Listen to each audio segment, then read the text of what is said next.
Hello friends. After the fall of Sheikh Hasina government in Bangladesh, atrocities on Hindu community and attacks on Hindu temples have increased a lot. Sector has said 2,200 cases of violence have been filed against Hindus in Bangladesh.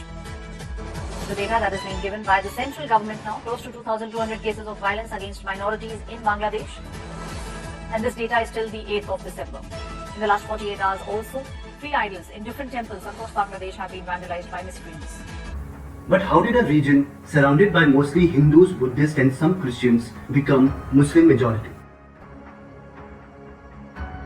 As we know, Muslims are people who are followers of Prophet Muhammad. Their religion is called Islam and it is the youngest of the 3 religions born in Middle East. The other religions being Christianity and Judaism. As Prophet Muhammad was an Arab, the first people he converted were the Arabs, who after his death in 1632 CE, that is Common Era, started conquering land outside of Arabian Peninsula and soon reached the banks of river Indus, which in Sanskrit language is called Sindhu. The disappearance of the once powerful Sassanid Empire meant that now there was no longer a buffer state that existed between the Arab Caliphate and the Indian subcontinent. Now the Arabs could move their forces swiftly for a future Indian invasion. After decades of struggle, the Arabs were able to conquer many parts of modern-day Sindh province of Pakistan, but could not go beyond that. And it took more than 5 centuries for the later Muslim rulers to conquer some parts of modern-day Bangladesh. Since the beginning of Islam, Muslim conquerors were responsible for a swift expansion process that would lead them from the Middle East to go west to the north of Africa and up to the Iberian Peninsula and Sicily. But despite their conquests in Western and Central Asia, they were unable to successfully penetrate into the Indian subcontinent for many centuries. Reaching Bengal in particular would take Muslim faith 600 years. After the defeat of Prithviraj Chauhan by Muhammad Ghori, the Mughal Empire was established in northern India with Delhi as its base, and Qutbuddin Aibak, one of the generals of Ghori, was appointed the caretaker of his northern Indian conquest, and after Ghori's death, Aibak started ruling directly.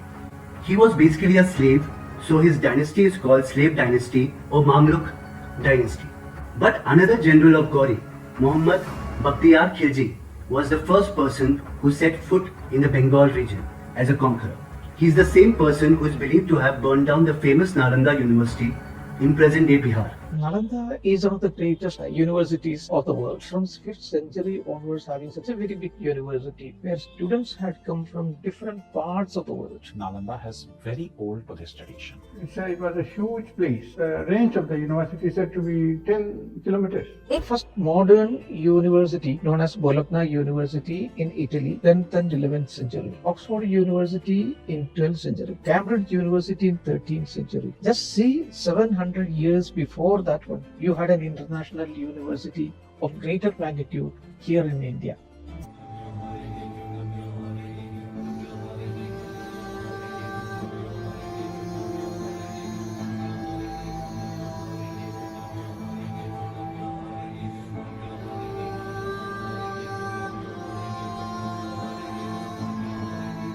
After he conquered Nadia, which is in present-day West Bengal, India, political influence of Islam started growing in that region. Khiljis were Turco-Afghan, so after they conquered some parts of Bengal, many Turks started settling down in the Bengal region and even started looting common people. Though Islam first arrived with Turkic looters and conquerors, it only became the majority religion of East Bengal through the grandest, slowest force of Indian history, the flow of the Ganga River. In 1236 CE, the Tibetan pilgrim Dharmaswamin trekked down from the ice-clad Himalayas to Bami, Bengal. Graduates from Bengal had helped spread Buddhism among Tibet's clans just when the region was emerging from political anarchy into a stable, monastery-dominated landed order. But there were rumors of catastrophe. Arriving in Bengal, Dharmaswamin, to his horror, found that these were indeed true and experienced their aftershocks firsthand. While crossing a river, he found himself sharing the boat with 2 Turk warriors. They asked Dharmaswamin to hand over his gold, but he indignantly refused and said he would complain to the local Raja. Furious, the Turks snatched his begging bowl and threatened to kill him. Other Buddhist pilgrims luckily intervened and convinced Dharmaswamin to pay up to save his life.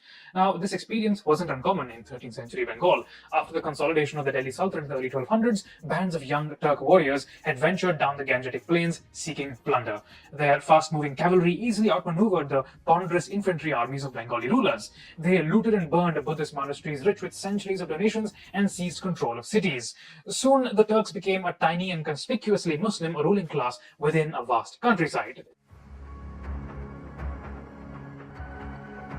Back in Delhi, the ruling class shifted frequently.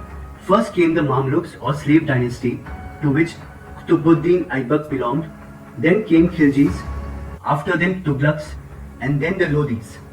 These dynasties did not have the complete control over the Bengal region, and the governors appointed by them worked independently. Soon an independent Bengal Sultanate emerged. Shamsuddin Ilyas Shah became the ruler of this independent Bengal in 1342, and his dynasty ruled until 1486. Till then, the ruling class did not mix with the local people and were very proud of their Turco-Afghan ancestry, which reflected in their language, culture, and monuments they built. These early Muslim rulers of Bengal, as historian Richard Eaton writes in The Rise of Islam and the Bengal Frontier, did not bother to adopt the culture of their subjects. Instead, their language and architecture looked towards distant Muslim power centers in Baghdad, Iran, and Delhi, leaving the countryside to be ruled by Hindu kayasths and the descendants of older Hindu and Buddhist lords. As happens in many kingdoms, succession issues rose in Ilyas Shah dynasty. A Hindu feudal lord called Raja Ganesha took this as an opportunity and seized control of Bengal. He made his son convert to Islam, and the son ruled as Jalaluddin Muhammad Shah. And his son Shamsuddin Ahmad Shah ruled after him, but only for 3 years, after which the Ilyas Shah dynasty was restored. In spite of the ruling class being Muslim, the majority of the population remained Hindu or Buddhist. In fact, according to some, they were more Buddhist than Hindus. But some among the masses started converting to Islam due to the impact of Sufi saints. The Bengal sultans were always vulnerable to courtly intrigues and coups. Just such a coup was conducted by Hindu landlords in the early 1400s. One of their sons was placed on the throne of Bengal. In a compromise with urban Muslim warriors, the boy converted to Islam and was placed under Sufi tutelage. When he became Sultan Jalaluddin Muhammad Shah, he reoriented the Bengal Sultanate from its obsession with distant Iran towards Bengal's own rich culture. He patronized Brahmins, issued coins with motifs of the goddess Durga's lion, and constructed mosques in Bengal's traditional brick architecture. After the last Delhi Sultanate family, the Lodhis were defeated by the Central Asian invader Babur. A new power emerged in northern India, now popular as the Mughals. They conquered the Bengal region during the reign of the third Mughal, Akbar. Mughal rule brought the river routes from Bengal to Delhi under a single power, which further increased the prosperity of the Bengal region.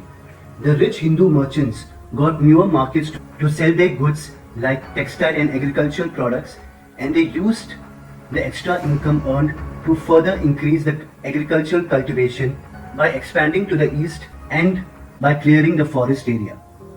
The Sufi saints helped the people working in rice cultivation and slowly converted them to Islam. So people who worked in the agricultural field came under the influence of Sufi saints and thus embraced Islam. Very few forceful conversions have taken place. Since before the 15th century, the Bengal rivers started to suffer a great transformation that ended in the main course of the Ganges connecting to the Padma.